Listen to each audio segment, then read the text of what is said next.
Here's a screen capture of the portion of your formula sheet that is about trig. The ones that you'll use the most are in that 3.3 and 3.6 section, where you have the Pythagorean identity, the double angle formula, and then the cosine rule and sine rule and area of a triangle you can use for any triangle, including non-right triangles. Just a couple of things to remember about the trig. It's been a little while since maybe we've thought about it. Is that, first of all, the period of sine of x and of cosine of x is 2 pi. So whenever you're solving a trig equation and you get a possible angle for sine of x or cosine of x, you're always going to have to find any coterminal angles that are also within that restriction. So you are typically going to, as soon as you get one angle, add what we call k2 pi to it. Now similarly, we also have solving tangent equations. But since the tangent's period is pi, instead of adding k2 pi, you're just going to add k pi. So those are a couple things to remember. Now the other thing to remember is about when you're using your graphing calculator to solve trig equations. And your graphing calculator, if you think about our unit circle, okay, typically we have two places. Let's say this is our angle. And that says, let's say that value of sine is 0.3. Well, there's actually two angles from 0 to 2 pi that are going to have that same height here of 0.3. And so when we're doing that by hand in our heads, we can definitely figure out what those two angles are.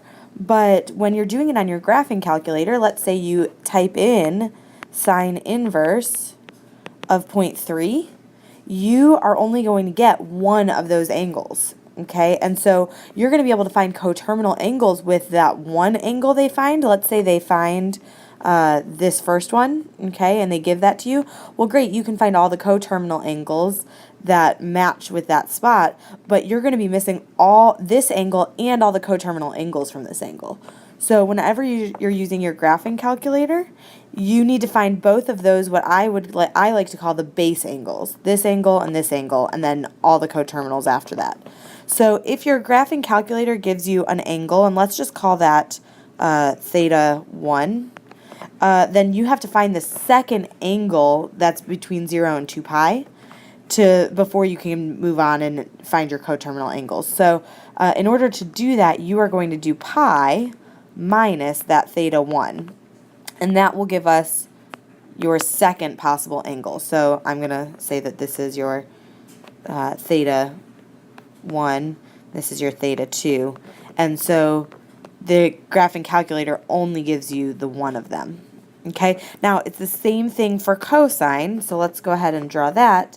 Again, between 0 and 2 pi in one rotation of a circle, let's say you have cosine here.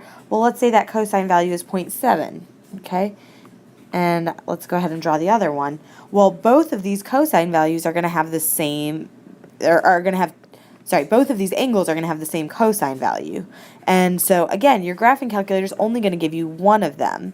And so, in order to get the other one, let's say you enter cosine inverse of 0.7, and they give you one angle, well, you're going to have to find the second angle as well. And so, in order to do that, you're going to do 2 pi minus that angle.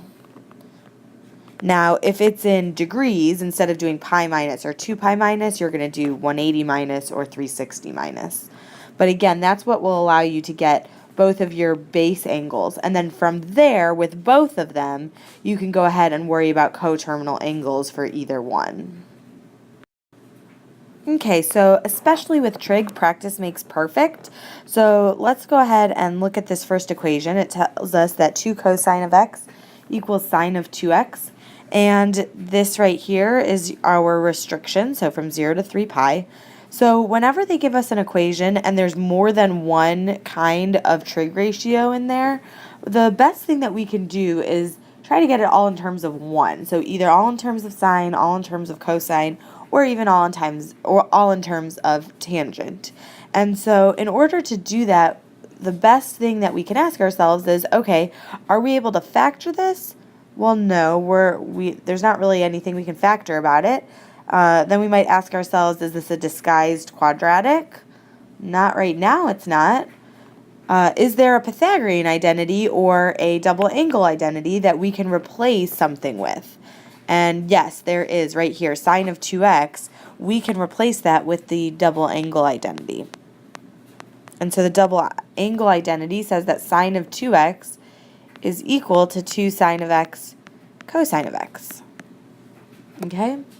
So once we went ahead and replaced our double angle identity, now we look at it and we say, okay, we ask ourselves the same kinds of questions. Is this a disguised quadratic? Well, no, not right now. Is it something that we can factor? Well, right now, not everything's on the same side, but if we move this 2 cosine over to the other side, would we be able to factor it? Let's see. 2 sine of x cosine of x minus 2 cosine of x. And when we look at it, here's one term, here's their second term. Each of them have a cosine of x in common. So yes, we can factor this.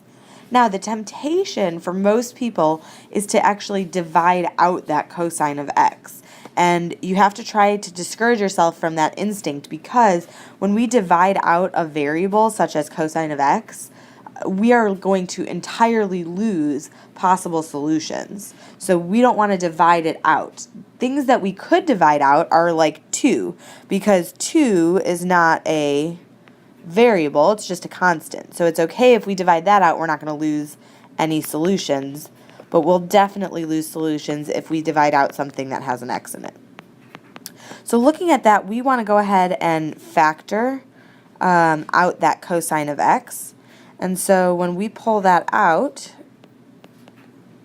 we're left with sine of x minus 1 inside the parentheses. And so anytime we factor, it's really convenient because we can split it using the zero product property and set them each equal to 0. And so this is where we have to be pretty good at our unit circle. We're going to ask ourselves, if this especially is not a non-calculator question, which I am imagining that it is, we have to ask ourselves both questions. First, we're going to ask ourselves, when is the value of cosine going to be equal to 0? So I'm just going to go ahead and draw this. Cosine is our x value, so it's going to be 0 here and here, okay? And so what are those two angles? Well, one of those is pi over 2, or any of its coterminal angles. So I say plus k2 pi. And then the other angle is 3 pi over 2, or again, any of its coterminal angles, so plus k2 pi. Okay, and then we're going to also look at the other one, sine inverse of 1. So we ask ourselves, when is sine going to be positive 1? Okay, well, it's up here. And so we already have that one. So we could say, well, that's when it's pi over 2 or any of its coterminal angles. But the good news is that we already actually have that as a part of this solution, so we don't need to solve it twice, so we can just cross that out. But what I want you to notice is, had I divided out a cosine, look at this, we would have only had pi over 2 and not had any of these 3 pi over 2 options. So we would have entirely lost all these extra solutions. So once we get our kind of like starting point, pi over 2 plus k2 pi and 3 pi over 2 plus k2 pi, we need to go ahead and simplify that to find our actual angles within that restriction. So the first thing I might ask myself is, okay, is pi over 2 between 0 and 3 pi? And yes, it is. Another way to ask yourself that is 1/2 between 0 and 3? And it is. So pi over 2 is one of our solutions. Okay, I'm just going to write it and circle it. And then I need to check all of the coterminal angles to see if those will be in our solution. So I'm going to take pi over 2 and add 2 pi to it, okay? And I need a common denominator in order to add those. So instead of 2 pi, I am going to go ahead and make that 4 pi over 2. And when I add those, I get 5 pi over 2. And I'm going to ask myself, is that between 0 and 3 pi? Well, again, is 5 halves between 0 and 3? Well, 5 halves is 2.5, so yes, it is. So 5 pi over 2 is also a solution. That's probably one of the more commonly missed parts, is that people forget to check for those coterminal angles. Okay, and then we are going to see, okay, should I add 2 pi again? Well, let's go ahead and do it and check. If I add 4 pi over 2, or 2 pi, again, I get 9 pi over 2. Is that going to be in our restriction? Well, that's 4.5. No, that's not. So that's not an answer. Okay, so then we can go ahead and think about, should we have subtracted 2 pi from pi over 2? Okay, and pi over 2 minus 4 pi over 2 is going to give us a negative. And since the lowest value of our restriction is 0, that won't work. So I don't have to worry about that. So once I've checked all my coterminal angles for pi over 2, I'm going to now go ahead and start at 3 pi over 2. Is 3 pi over 2 between 0 and 3 pi? And it is, because 3 halves is between 0 and 3. So I'm going to go ahead and say that that's an answer. And then I'm going to say, okay, well, should I add 4 pi over 2 to that? I'll get 7 pi over 2. 7 halves is 3.5, is 3.5. So that's out of our restriction, so we're in good shape. Now, should I subtract 2 pi from 3 pi over 2? Well, that would give me negative pi over 2. So again, that would be out of the restriction, so we don't have to worry about that. So we have 3 solutions to our problem. And notice it took a careful, a very systematic and careful working, where we made sure to not only find both of our base answers, pi over 2 and 3 pi over 2, but then also checking possible coterminal angles. Okay, so this next problem says show that, and it gives us this function 4 minus cosine of 2 theta plus 5 sine of theta equals this other function, okay? And the best way you can do this is to pick a side and start working on it. Okay, so let's go ahead and pick this side. And when we look at this side, how are we going to transform this into this? That's what it's really asking us to do. So when I look at that, the first thing that I'm going to ask myself is there any identity that I could replace? And there is an identity for cosine of 2 theta. It's our double angle identity. And there are actually 3 options that I could replace cosine of 2 theta with, right? I could replace it with cosine squared minus sine squared. I could replace it with 1 minus 2 sine squared, or I could replace it with 2 cosine squared minus 1. And so I have to kind of decide what's going to make the most sense. Well, considering in this one they have only sines and no cosines, I'm probably going to want to replace this with something that only has sines. So I'm going to go ahead and say 4 minus, and instead of cosine 2 theta, I'm going to replace that with 1 minus 2 sine squared of theta.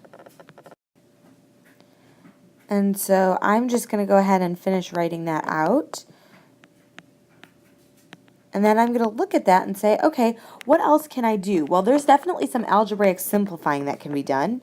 So that negative can distribute. So negative 1 and then plus 2 sine squared of theta. Plus 5 sine of theta. And then we can definitely go ahead and take 4 minus 1 and simplify that. And notice here, that 4 minus 1 is 3. That 3 is at the end, so I'm going to go ahead and move that.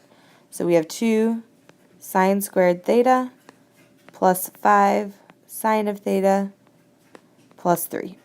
And we actually went ahead and we already showed that that's equal to this part, this other side. And so all we had to do was use an identity. Now, they say hence. Hence is our keyword that what we did in the previous section should help us with this section. So it says, hence, solve this equation for 0 to 2 pi. Well, when we look at that, we can say, okay, well, instead of solving this equation that they gave us, it's going to be easier to solve this simplified version that we just worked on to get simplified. So solving 4 minus cosine 2 theta plus 5 sine theta equals 0 is the same thing as solving this 2 sine squared plus 5 sine plus 3 equals 0. Now, when I go ahead and look at this, I want to try to get everything in terms of sine, which we already did in the last step. That's why it helps us. And once we do that, we have to ask ourselves, okay, if we have more than one sine, because we have sine and then we also have sine squared, then we're going to have to figure out, is this a disguised quadratic? And since we have sine squared plus 5 sine plus 3, yes, that is a quadratic equation right there. And so we can factor, or we can use the quadratic formula. We can do any of the things that we can do with a regular quadratic. One of the things that I recommend, if factoring straight from that is hard for you, go ahead and take a variable that's not already in the problem and replace sine of theta with that variable. That way you can say, oh, well, that's something I definitely recognize and can factor. If it wasn't something I could factor, I would use the quadratic formula, or I could complete the square. But I think it's going to factor. Let's take a look. So we have 2, and if we have 3 and 1 here, it does factor. And so we can set each of those equal to 0 and solve. So we get y equals negative 3/2 and y equals negative 1. And now, once I've solved for y, I can actually go back and replace the y with the sine of theta again. Now, is that something you have to do? Absolutely not. You can definitely factor straight into 2 sine of theta plus 3 equals 0 and sine of theta plus 1 equals 0. If you're able to see that without replacing like this, then don't worry about it. It's not a requirement. Now, looking at this, I'm going to go ahead and start solving. So this asks the question, when is sine equal to negative 3/2? Well, thinking about our unit circle, if I go ahead and draw this, our unit circle has a radius of 1. Negative 3/2 would be negative 1.5, so it would be somewhere over here. So our sine is actually never going to have a value of negative 3/2 because it's never going to be more than 1 and never going to be less than negative 1. So we can cross that out. We're not going to get any solutions from that. So then we can continue on with, when is sine going to be equal to negative 1? Okay? And so again, let's go ahead and draw that out. Negative 1 is at the bottom here because that's y. And so that is at 3 pi over 2. Again, the first thing I'm going to do is write plus k2 pi because it's not just 3 pi over 2, it's 3 pi over 2 or any of its coterminal angles. And now I'm going to check the restriction. The restriction says from 0 to 2 pi. So is 3 pi over 2 between 0 and 2 pi? Yes, it is. So that's a solution. And then any of its coterminal angles are actually going to be outside of this restriction. So if we added 2 pi, which we could definitely check, we would get 7 pi over 2, which is more than 2 pi. If we subtracted 2 pi, we'd get negative pi over 2, so that would be less than 0. So we don't have to worry about those coterminal angles, but we should always treat every problem like we're going to have coterminal angles within the restriction. So we only get one solution, and that's 3 pi over 2. All right, so let's look at another example here. We have a function. Remember that f colon x arrow? That's another way of saying f of x equals 30 sine of 3x cosine of 3x. And then it tells us the restriction is that x is between 0 and 3 and pi over 3. Now when I look at this, I have to say to myself, okay, when I'm looking at it, if I were going to solve an equation with that, I would want it to be all in terms of sine or all in terms of cosine, because right now that's not really helping me a whole lot, having sine and cosine. And it's not factorable, so I have to think to myself, is there an identity that can help us? And so if I look at that, This hopefully, if you look at your formula sheet, is reminding you of our double angle formula. Our double angle formula for sine says that sine of 2 theta equals 2 sine of theta cosine of theta. So this is looking awfully similar, okay? Sine of something, cosine of something, right? That's very similar here. So in this example, theta is 3x, okay? So we have to say, okay, well, in this double angle formula, this is a 2, and in this example, it's 30. So could we take that example and say that that's also the same as 15 times 2 sine of 3x cosine of 3x? All I did was change 30 into 15 times 2. And that made it look more like this double angle formula, right? 2 times sine of something times cosine of something. That's exactly what this is. So, okay, we're going to replace this part right here with sine of 2 theta. So it might help me to go ahead and say, in this example, theta is 3x. Okay, so I am going to go ahead and replace that with sine of 2 times theta. Now we said theta is 3x, so 2 times 3x.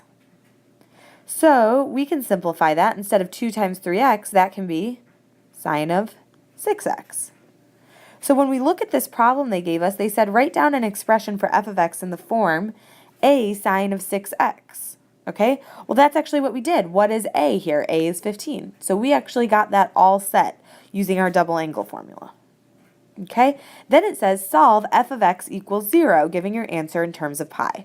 Okay, well if we're going to solve f of x equals 0, again they're guiding you because instead of setting this equal to 0, 30 sine of 3x cosine of 3x, if we know that that's equal to 15 sine of 6x, it's going to be a much easier problem to solve. So I'm just going to say 15 sine of 6x equals 0. And so in order to start solving it, I'm going to divide both sides by 15. And I still get sine of 6x equals 0. And then I'm going to say, okay, well 6x equals, when is sine going to be 0? So I draw my unit circle, I think about it.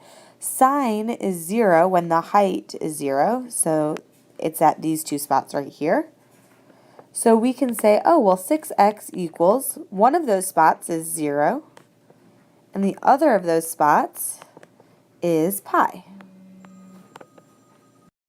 Okay, now before I do anything, remember it's not just 0, it's 0 or any of its coterminal angles. So I'm going to put that k2 pi on there before I do anything else. Okay, it's very important to put it there because when I divide by 6 to solve, well, I still have 0, but instead of having k2 pi, I have k2 pi over 6 or k pi over 3.